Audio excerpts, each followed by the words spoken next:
तो प्रधानमंत्री के कश्मीर दौरे को लेकर वहां के लोगों में खासा उत्साह है। वो देखते ही बन रहा है कश्मीर के हर डिस्ट्रिक्ट से लोग प्रधानमंत्री को देखने, उन्हें सुनने के लिए श्रीनगर पहुंचना उन्होंने शुरू कर दिया।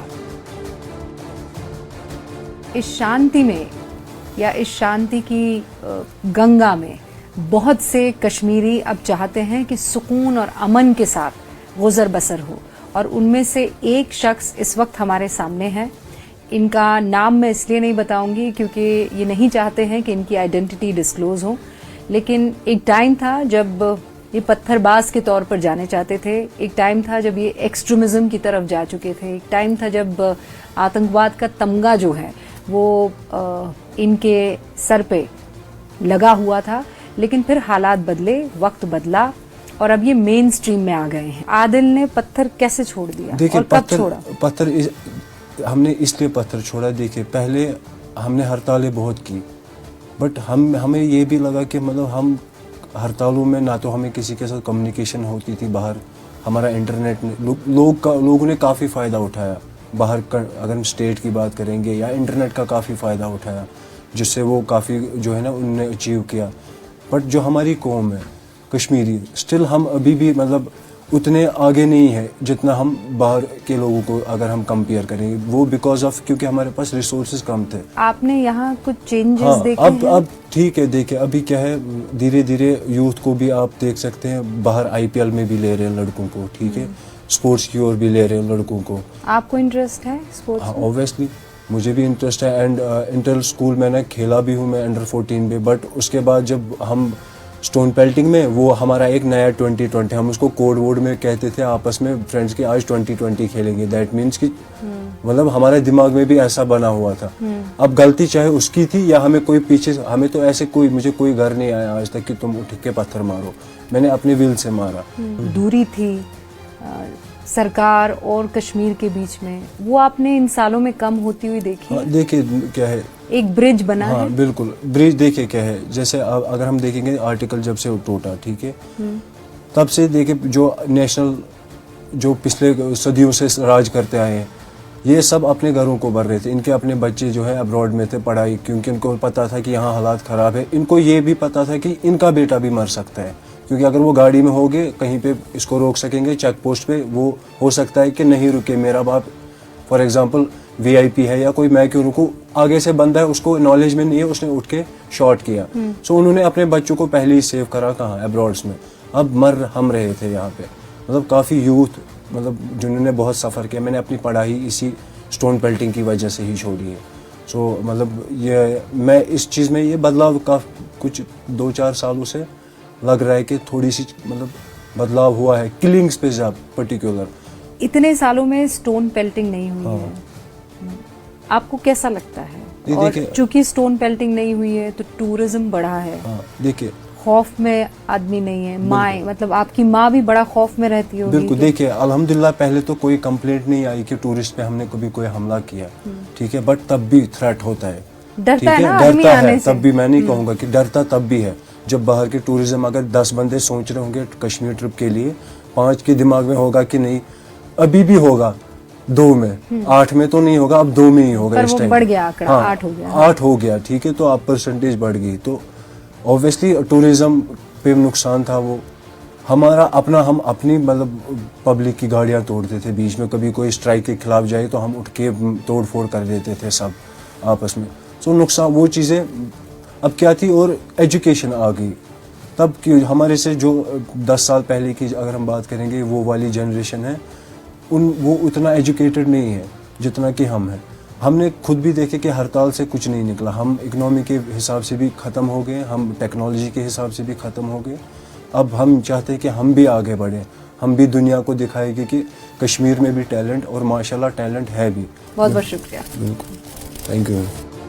अनंत विजय जी स्टूडियो में हमारे साथ मौजूद है। अनंत जी, 370 हटने के बाद प्रधानमंत्री पहली बार श्रीनगर पहुंचने अब से कुछ देर बाद। पहले अगर हम घाटी की बात करें तो पत्थर चला करते थे, पत्थरबाजी होती थी, लाल चौक पे जाने पे डर लगा करता था, महिलाएं अपने बच्चों को स्कूल भेजने में डरती थी, यूथ भटका हुआ था। ये तो बदला है, ये तो हम देख रहे हैं, युवाओं से बात कर रहे हैं हम लोग। लेकिन अगर बड़े मायने इसके देखे जाए तो क्या कुछ बदला है? पंकज जी, मुझे लगता है कि जम्मू कश्मीर में अगर बड़े बदलाव को आप रेखांकित करना चाहते हैं तो वहाँ शिक्षा के क्षेत्र में आमूल चूल बदलाव हुआ है। और जो बच्चे स्कूल से बाहर आ गए थे, जो बच्चे अभी जैसा हम सुन रहे थे कि उनको पत्थरबाजी को 2020 कहा जाता था, तो जो बच्चे उस तथाकथित इन्वर्टेड कोमा वाला 2020 में चले गए थे वो वापस स्कूलों में लौटे हैं। मैं पिछले दिनों कश्मीर में था और रात को 10:30 बजे लाल चौक पर हम लोग बेखौफ घूम रहे थे। कहीं किसी प्रकार का डर नहीं था। ना लोग कहते ना संगीनों के साये में लाल चौक, कहीं कोई दिखता नहीं था कि संगीन लिए कोई खड़ा है। हाँ, सुरक्षा बल के लोग उपस्थित थे वहाँ, लेकिन जो मैं कह रहा हूँ शिक्षा के क्षेत्र में बदलाव हुआ है। वहाँ सेंट्रल स्कूल्स में लड़के लौटे हैं, वहाँ सेंट्रल यूनिवर्सिटीज़ काम करने लगी है, वहाँ IIIT काम करने लगी है। और जिस प्रकार से वहाँ के LG शिक्षा में खास रुचि लेकर उसको ज़मीन तक उतार रहे हैं, और ये सब तभी संभव हो पाया है जब टेररिज्म की राजधानी टूरिज्म की राजधानी में बदली है। जो आतंकवाद का डर था, जो खौफ था, वो अब धीरे धीरे वहाँ से समाप्त हो गया। हम लोग भी जब पहली बार उतरे तो कश्मीर के हवाई अड्डे पर लगा अरे हम कहाँ जा रहे हैं, डर के हम लोगों ने बंद किया हुआ था। लेकिन वहाँ डल लेक के किनारे कहीं भी अपने होटल से बाहर निकल जाइए घूमने का। फिर एक व्यक्ति ने हमें कहा कि आपको बारामूला ले चलते हैं, तो हमें कहा नहीं बारामूला नहीं जाएंगे। लेकिन हम वहाँ से जाके होके आए, बेताब वैली होके आए। डर लगभग समाप्त हो गया और लोग और बच्चे शिक्षा। बड़ी बात आप कर रहे हैं कि जो टेररिज्म की राजधानी कहलाती थी वो टूरिज्म की राजधानी बनती हुई दिख रही है, तो ये एक बड़ा बदलाव है। इस बीच आपको बता दें, जम्मू कश्मीर के पूर्व डिप्टी CM हैं कविंद्र गुप्ता, उन्होंने परिवारवाद पर हमला बोला। उन्होंने कहा कि नए कश्मीर में लोग सिनेमा हॉल जा रहे हैं, लाल चौक जो पहले आतंक का गढ़ था आज वहां तिरंगा झंडा फहराया जा रहा है। आतंकवाद, भ्रष्टाचार, परिवारवाद, ये सारी चीजों का तो अंत हुआ ही है। इसके साथ तो डेवलपमेंट का एक नया दौर वहां पर चला है। आज कई सालों बाद लोग थिएटर्स में जाकर के फिल्में देखते हैं। लाल चौक में एक जो फिजा बदली है, जिसको आतंक का गढ़ कहा जाता था, वहां पर जाकर के ना तो कोई पाकिस्तान का झंडा नजर आता है। आज डल लेक पर लोग जो टूरिस्ट वहां पर घूम रहा है, एक बदलाव का वहां पर दौर है। आम नौजवानों से, महिलाओं से, सभी वहाँ का व्यापारी वर्ग आज खुश है कि रोजमर्रा के बंद नहीं होते। इन सभी हालात को देख करके उसके बाद प्रधानमंत्री जी का आना, तो स्वाभाविक बात है कि स्वागत तो होगा ही। आनंद जी, हम तमाम लोगों से बात कर रहे हैं, हमारे रिपोर्टर्स वहां पर मौजूद हैं। उनमें मोहम्मद है, फराज है, अहमद है। वो सभी कह रहे हैं कि पहले हमने मोदी जी के बारे में सुना था, लेकिन अब अपनी आंखों से उनके काम को देख रहे हैं। दुनिया में जिस तरह से झंडा बुलंद हो रहा है भारत का, और आज वो हमारे बीच में आ रहे हैं, तो खासा उत्साह है। महिलाएं मुखर हो रही हैं, बुजुर्ग जो है वो खुलकर बोल रहे हैं। तो डगर मुश्किल है, ये भी कह रहे थे कुछ लोग वहां पर, लेकिन कम से कम रास्ते पे चलना तो शुरू किया है, तो मंजिल तो मिलनी है।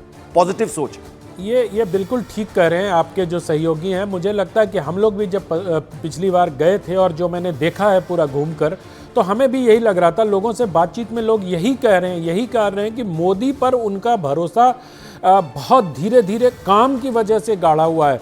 जिन महिलाओं को अधिकार नहीं थे उन महिलाओं को अधिकार मिले, और पहली बार आज़ादी के इतने वर्षों बाद 2019 में 5 अगस्त को full unification of Jammu and Kashmir, अगर आप गुलाम कश्मीर की बात छोड़ भी दें तो वो हुआ, और वहाँ पर पूरी तौर पर संविधान लागू हुआ और संवैधानिक अधिकार वहाँ की महिलाओं को मिले।